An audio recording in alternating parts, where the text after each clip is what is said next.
Itu adalah bagian penghambatan investasi di Kota Serang. Karena kuncinya kalau mau kita mengurangi pengangguran adalah investasi banyak masuk di Kota Serang. Betul seperti itu? Kita contoh Tangerang Selatan, Tangerang Kota itu besarnya karena investasi. Naiknya PAD mereka melonjak itu dari investasi. Lalu ketika investasi itu sudah ada di Kota Serang, tentunya orang berinvestasi harus ada infrastruktur sarana dan sarananya dong ya. Oke, ketika ditetapkan zona industri, kelemahan kita adalah lagi-lagi nih Pak Gulago, kepala daerahnya tidak mempercayakan kepada pusat, padahal itu harus dan wajib didukung oleh sarana dan prasarananya. Contoh, jalannya betonisasi lebar 12 meter minimal ya, karena itu untuk tronton atau mobil-mobil berat itu lewat sana. Lalu persiapannya, kita nggak mikir kota doang nih, karena kebijakan pemimpin harus seluruh sampai ke pinggiran. Jadi salah satunya bagaimana dengan nasib anak yang masih muda tapi dia putus sekolah. Berarti apa? Saya akan perintahkan dinas pendidikan untuk kejar bola, dicatat di data agar mereka masuk ke dalam, agar dia dapat ijazah paket C. Setelah itu disiapkan, dipelatihkan dia agar disiapkan di tempat-tempat yang memang itu sesuai dengan skillnya. Begitu loh Pak. Paham ya Pak ya? Nanti Kota Serang, Haji Budi jadi wali kota, nanti banyak gedung tinggi Pak. Karena sekarang Kota Serang punya perda, minimal itu maksimal itu 37 lantai. Kita nanti lihat benar-benar Kota Serang. Ya, ada apartemen, ada hotel, ada mall besar. Tapi wali kotanya harus saya. Dampaknya buat warga Serang apa? Lapangan pekerjaan. Tadi dibahas pengangguran, betul ya? Oke. Kompetennya mereka. Dengar dulu Pak. Tidak mungkin ada orang mau berinvestasi di Kota Serang. Misalkan contoh gini, mau berinvestasi industri besar di Walantaka. Tapi kalau jalannya sempit, ya gimana orang mau berinvestasi? Makanya kalau kata bahasa Agis, magagagnya Kota Serang ya kayak begini. Nah, begitu ya. Tapi Pak Budi, yakin itu dengan investasi warga Kota Serang kompeten untuk jadi yakin Pak, ini buruhnya ya? Dengar dulu. Di situ kan ada tuh, ada yang perkantorannya. Bahkan tadi saya bilang sesuai dengan skillnya. Yang memang itu dia buruh, ya berarti paket C-nya kita jalankan agar dia jadi menjamin kalau pendatang di sini mengisi yang tidak kompeten tadi. Iya Pak, begini loh, kalau investasi itu sudah dibuka di Kota Serang, lalu diberi pelayanan terkait izinnya dimudahkan, itu pasti turun Pak. Mereka nggak datang itu karena kekurangannya sarana dan prasarananya. Gimana membangun? Oh, jalan ini aja masih kayak begini. Maaf ya. Karena banyak dulu. Kalau boleh jadi ini jadi cantik nih Pak. Karena tidak ada kampung resik lagi, tapi saya bersihin semua. Karena buang duit itu kampung resik. Mohon maaf ini. Kan soal investasi, sisanya bambu-bambu. Investasi tadi bukan karena soal jawarisme atau preman, bukan soal itu. Bapak bayangin, gimana orang kita ngitung bisnis, ya. Kita beli tanah 1 hektar, oke. Lalu pembiayaannya cuma bisa dapat 5 lantai, rugi kan? Makanya 37 lantai dia naikkan ke atas tuh Pak. Makanya nanti saya bilang ada apartemen, ada industri besar, tapi didukung dengan infrastrukturnya. Contoh, nanti insya Allah jalan penancangan itu ada jalan layangnya Pak untuk mengurangi kemacetan. Ya, lalu nanti untuk warna mudik itu sama dikasih main daerah industri itu akan ada industri yang naik ke sana langsung Pak. Oke, gitu loh. Oke, kasih aplaus ya. Jadi kalau Pak Budi jadi wali kota tidak ada jawara, tidak ada preman, oke? Kalau ada jawara saya sikat Pak. Makanya solusinya ganti wali kota menuju Kota Serang maju dan modern. Oke, cukup.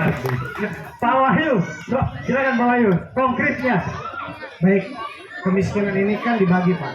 Ada kemiskinan yang ekstrim, yang dia jangan kan berpikir lapangan pekerjaan, berpikir makan aja susah, gitu.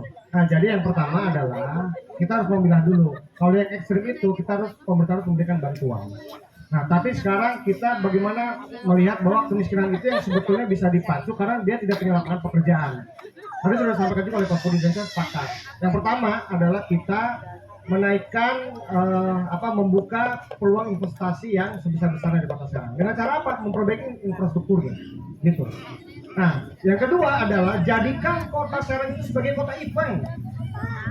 Kenapa? Karena kalau jadi kota event itu, mohon maaf, dari kemudian travel ya, dari travelnya juga hidup, dari masyarakat yang jualan-jualan yang kecil-kecilnya juga hidup ya, sampai kepada para pelaku UMKM juga hidup. Jadikan itu menjadi kota event dan itu konkret.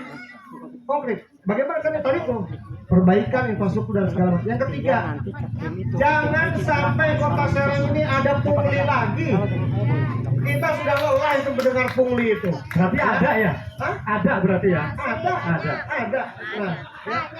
Kenapa? Karena saya yang langsung ini kok di pasar lama itu punglinya 1 bulan itu 3 juta kepada para pedagang. Oh ya? Iya. Di pasar Kepandian itu setiap pedagang itu dipungli per bulan 400.000. Nanti WA siapa yang jadi yang tukang punglinya ya? Oh, sekarang nggak ada. Oh, Udah nggak ada. babat habis. Jadi bukan nanti, sekarang udah dibabat. PTKBH Yang ketiga, kita edukasi juga masyarakat. Kenapa? Artinya begini, setiap ada investasi itu pasti kadang-kadang masyarakat itu ada benturan. Kenapa? Karena sosialisasinya yang kurang bisa jadi. Yang kedua, tentu ada yang terusik bisa jadi. Nah, ini juga harus dijaga nih. Gitu, sosialisasi investasi itu harus juga pemerintah itu turun. Karena apa? Karena kadang-kadang di masyarakat juga mereka sebetulnya simpel. Ini kalau ini udah jadi, saya bisa kerja nggak di sini? Apa sih manfaatnya? Gitu. Nah, jangan sampai mereka ujuk-ujuk datang tidak sosialisasi, dibangun, masyarakat tidak diajak. Maka aturan perizinan itu nanti ya 100% ketika ada investasi masuk itu harus warga lokal yang memang dibutuhkan skill di luar memang yang spesial yang ada di warga lokal baru diperbolehkan. Tapi kalau skill-skill yang memang ini, mohon maaf sekali lagi. Kadang-kadang kita tidak percaya kepada warga kita sendiri. Sehingga ketika ada investasi masuk yang diambil dari luar. Kita bisa kok di sini. Kita mampu kok.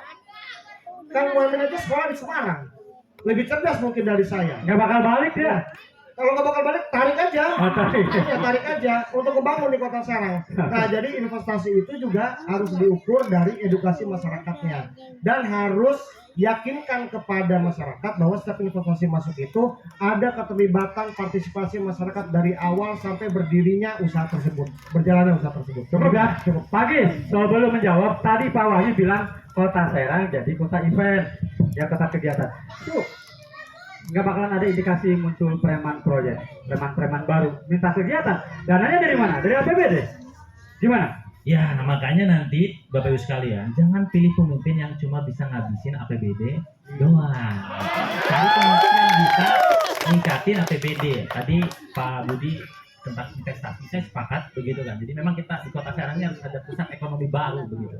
Karena apa? Yang tadi kita coba untuk membangun pusat ekonomi baru yang nantinya secara langsung itu bisa langsung membuka lapangan pekerjaan. Nah, memang persoalannya tadi itu jawarisme ya, kemudian ada izin yang sangat abu-abu begitu. Nah, ini yang kemudian harus diselesaikan. Makanya transparansi digital. Ya, jadi serba digital aja. Jadi apa yang dari kendala segalanya jadi enak bisa termonitor begitu. Nah, makanya itu Pak. Tadi bagi saya kemiskinan itu menurut saya ini juga bukan tanggung jawab. Yang konkret tadi. Ya, enggak. Kemiskinan ini juga penting mindset. Kemiskinan itu bukan hanya tanggung jawab pemerintah kota gitu. Jadi ada tanggung jawab kita semua gitu. Artinya apa? Artinya memang harus kolaborasi antara kita kemudian dan Pemkot gitu. Nah, makanya program-program misalkan bank sampah pinjam kemudian minjam modal, kemudian di situ dengan sampah itu konkret banget sehingga kemudian orang langsung bisa kerja. Kemudian kita kemudian stimulus anak-anak muda punya skill yang tadi. Makanya nanti saya yang paling konkret nanti ada BLK Mobile. Kenapa? BLK Mobile itu basically-nya adalah semua pelatihan yang akan dilatih itu harus sudah ada penerimanya Setelah jadi wali kota. iya dong. Jadi misalkan ada perusahaan A pengen dia mau buka usaha seperti ABC dan segala macam, skillnya memang harus disesuaikan. Nah, itu yang kemudian kita fasilitasi, jadi kita kontraknya itu jadi sehingga fair, jadi jangan sampai kita maksain juga gitu. Ada perusahaan yang ingin buka terus dipaksain dengan SDM yang kurang, bilang enggak, kita akan jamin Pak, perusahaan Bapak di Kota Serang insya Allah SDM-nya terampil. Kalau memang belum terampil, kita komitmen untuk memfasilitasi supaya memang terampil. Jangan sampai nanti perusahaan-perusahaan juga rugi dipaksa untuk menerima orang yang tidak punya kompeten, bahaya juga gitu kan. Nah, ini yang kemudian jadi concern saya. Artinya apa? Kita harus terbuka begitu kan. Lalu ada kunci yang kedua adalah kita petakan kan. Saya sudah metain sekitar 50.000 yang pengangguran itu kan ya. Cuma 2 keinginannya, kalau nggak dia kerja, dia jadi pengusaha. Makanya tadi, kalau pengusaha kita kasih inkubasi, kita dampingi sampai kemudian jadi stimulus. Kemudian yang pengen kerja, kita harus pastikan juga skillnya. Kemudian kita harus juga carikan perusahaan-perusahaan atau memang yang memang buka lapangan kerja yang membutuhkan skill ABC, sesuaikan gitu. Jadi nggak ada nanti pelatihan-pelatihan itu yang nggak ada penyerapannya. Jadi semuanya best penyerapan kebutuhan pasar kerja saat ini dan yang akan datang. Oke, saya kembali ke Pak Wahyu. Ini kalau Pak Wahyu jadi wali